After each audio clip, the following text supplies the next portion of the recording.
PSG dropped their asking price for Manuel Ugarte. We get a here we go today, but not the one that we were kind of expecting, as Hannibal has agreed to go to Burnley and Sterling is open to joining Manchester United. What's the latest on all of that nonsense? This plus all the latest Manchester United news that will keep you right up to date with everything. Welcome to Man United Review. My name's Jamie. Before we get into it, please smash a like on the video and let's jump straight into it. So let's kick off with the Sancho stuff, because that's been the kind of talk of the town last few days. Jadon Sancho's situation. So Samuel Lucas has said that a private jet is due to take off from Manchester to Turin later today for formal talks between the two clubs over Jadon Sancho. And then Fabrizio Romano has said new contact between Jadon Sancho's agent and Juventus will take place today to understand if they can reach an agreement on a loan with a buy clause and discuss the salary. That came from Fabrizio Romano. Sky Sports have said that Juventus have made it clear to Manchester United they want loan for Jadon Sancho. Juve know of Chelsea's interest, now waiting for United and Sancho to make a decision. So the obviously rumours and the reports were this morning, of a swap deal with Sterling and Ben Chilwell. We've got some updates on that coming up. But that Chelsea was still potentially interested in Sancho, but Juventus are the ones that are kind of pushing for the deal. It's believed to be they don't have the funds. They're obviously not going to have the funds available to pay his weekly wage, which is £250,000 a week. So it's looking that the most likely scenario as it stands as of the time of recording this video is that Jadon Sancho to Juventus on a loan with an obligation to buy, but they're just working out the finer details, like how much of his wage, what his wage contribution will be from Juventus and from United, and then how much the obligation to buy for next summer would be for Jadon Sancho. And it is what it is. There's no buying market out there for Jadon Sancho, not for the price that we want. And again, I'll go through some updates on that in a second. But then also the fact is he has a massive contract, which is a big issue for Jadon Sancho. But yeah, it's looking like this could be possible. It's definitely one I'm keeping an eye on for you. So I'll bring you any updates if we get any developments. The latest update I've got for you is regarding from Simon Stone, from the BBC, which is a credible source, saying that Manchester United are quite keen for it to be known they won't give Jadon Sancho away. They want a sale or a loan with obligation to buy, not get an impression they are keen on Ben Chilwell being part of any deal with Chelsea, which was music to my ears. I can't see Ineos going for Ben Chilwell. He totally goes against the profile of player they're looking to bring in, young, up-and-coming, developmental. Do you know what I mean? That was, music to my ears, saying that United are not interested in Ben Chilwell, and because I don't think he's a very good player, and I think he's more injury-prone than Luke Shaw personally. But and then obviously there was news this morning regarding a possible swap deal with Sancho and Sterling. So Ben Jacobs said that Raheem Sterling is open to joining Manchester United if a deal materialises, but it is still in the early stages and Sterling hasn't engaged with any clubs directly yet. Now, Ben Jacobs is, I call him a hitty-missy journalist, sometimes very reliable, sometimes not so reliable. So I would say, of course, Raheem Sterling would be open to joining United. He's got no future at Chelsea. He's effectively been told to jog on and find a new club by them. He's on 300 grand a week, and he's probably thinking, well, what other club would be stupid enough to give me a massive wedge? Oh, Man United might be interested. So, of course, he would be interested in coming to United. But again, I can't see Ineos, if we did, let's say, hypothetically, we did a Sancho-Sterling swap, right, that would stink of Glazers, Richard Arnold, John Murta type deal. That's the sort of deal they would have been all over. And I can't see the people at Ineos making that sort of mistake personally. And then David Ornstein said that Raheem Sterling linked with Man United. Raheem Sterling's priority is to resolve his contract situation at Chelsea before discussing a move. He has inquiries from clubs, but no official offers yet. So this whole kind of Sterling, Sancho swap, it smells a little bit to me like negotiation tactics, whether that's coming from United to hurry up Juventus, whether it's coming from Chelsea to generate interest in Sterling, putting his name around, saying that he's linked with United, or is it coming from Sterling himself to sort out some kind of contract dispute with Chelsea? But it just smells a little bit to me like it's that sort of story, because I can't see it happening. I'd be very surprised anyway. I'd be shocked if that was to happen. But let me know what you think about that in the comments. And then obviously we're still waiting for news on Scott McTominay's move to Napoli. Apparently there's still a discussion around some kind of compensation package that United have to work out with him. The latest is we might be looking around £3 million, I've read somewhere, but it wasn't from anywhere of credibility. It was more like Chinese whispers than anything. So I've not made any slides or anything on it. Obviously keeping my eye on that, but it looks like there's some kind of compensation that Scott McTominay is going to be due as like a severance package. Again, I'm not 100% sure the reason why. Richie in the comments, I think, made a good point in this morning's video, effectively saying it might be because he's in the last year of his contract, so effectively he can walk away for free next summer, which might be something to do with why United are offering the payoff to go now, because effectively he could do what Victor Lindelof might potentially be doing, which is just running his contract down and walking away for free next summer. That could be, that's not beyond the realms of possibility, I would say. So shout out to Richie there for bringing that forward. But obviously when McTominay goes, he's seen as the catalyst to bringing in Manuel Ugarte. So the latest on him. So this has come from fairly credible French outlet saying that PSG wanted 60 million euros for Ugarte and Manchester United offered 52 million euros. PSG lowered their price after talks at the weekend. The player has put pressure on them.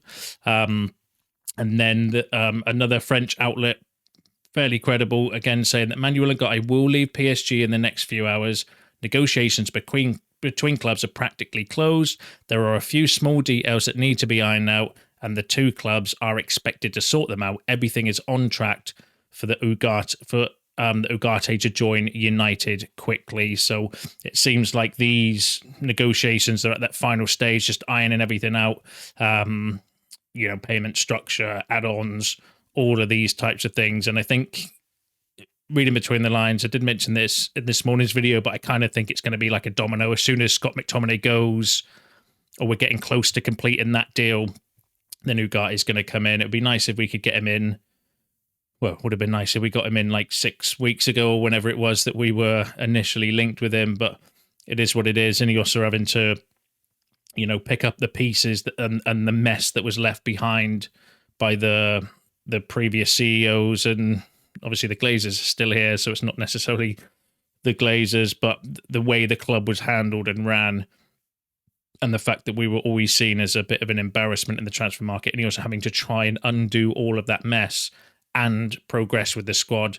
And I think they're doing a pretty good job so far, to be fair, with the amount of kind of fringe players we've let go. These are players that we normally would have hoarded in the past or given new contracts to because they were seen as commercial assets on the books, whereas Ineos are like, no, we're going to sell them and raise the capital in order to fix the squad, which is massively impressive so far. It's a good start anyway, I would say. And then Sky Sports have said that United and PSG are discussing final details on the structure of the deal and the compensation, the composition of the bonuses for Manuel Ugarte. Everything should accelerate once the departure of Scott McTominay is confirmed. So Sky effectively confirming what I just said there as well. So it's at the end stage now. Obviously, the McTominay one, I think, has been a big kind of not helping getting the deal done, but it looks like it's going to be a permanent transfer now for Ugarte. I think that we were waiting before and kind of negotiating a loan with an obligation to buy next summer, probably because we didn't have the funds to pay the 50 or 60 million euros, whatever it ends up being. But now that we're getting the money from Ugarte, from Scott McTominay, then that is the reason why I think we're now going for the permanent transfer. But again, let me know what you think about that in the comments. And then the final story is we've had a Here We Go today. Not the one we were expecting, but it is what it is. Can't be greedy. Hannibal Mabry. Obviously, there was a report this morning from Samuel Luckhurst saying that 4 deals this week. One of the names mentioned on there was Hannibal Mabry, and then lo and behold, we've had the kind of Here We Go today. So firstly, though, Sky Sports said that Burnley are in for Hannibal. Discussions are ongoing over the structure of the deal and the clauses. Fabrizio Romano said an agreement in principle was reached with a loan for the loan with obligation to purchase Hannibal from Burnley. Medical is today. The Muppeteers said Manchester United have put in place future upsides into the deal for Hannibal Mabry, as with the other sale of young players, including buyback and percentage of future sales. So that's what United are doing with all the youngsters they're letting go, is buyback clauses, sell on percentages, all the clauses. All right, in the deals. Same with Hannibal Mabry. Laurie Whitwell said Hannibal Mabry's loan with obligation move to Burnley will help United's PSR calculations. His book value after 5 years at the club is now the same as an academy player, so the money incoming can be banked as pure profit, which is good. So the sale of Hannibal Mabry can be considered as full profit for United, which is positive. And then Fabrizio Romano has confirmed the deal, saying Hannibal Mabry to Burnley. Here we go. He joins on permanent deal instead of a loan with an obligation to buy. United requested change as funds will be received earlier, and deal will also include a sell-on clause as well. So that was an interesting turn of events. So going through the reports that came out today, obviously it was looking likely it was going to be a loan with an obligation to buy for Hannibal Mabry, but United have managed to change that into a permanent transfer, which again helps us with PSR rules this summer, which is a massive plus towards the end of the transfer window. It's not going to be a fantastic amount. If you look at the fees that we've sold the rest of our kind of academy players, I think Willy Kambwala was the most expensive at 10 million euros.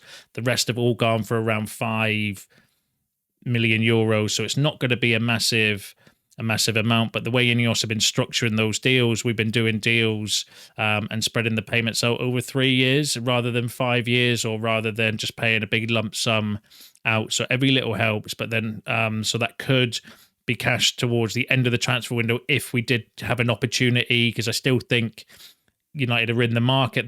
We just might be waiting for opportunities. Amrabat's price to come down would be one that comes to the top of my head. Maybe Rabiot lowers his wage demand if the rumours of him wanting Man United are true, although I very much doubt that, because the credible sources beforehand were saying that he wants a big payday. Who knows? Another striker. I know some of you are concerned about the striker situation, left back.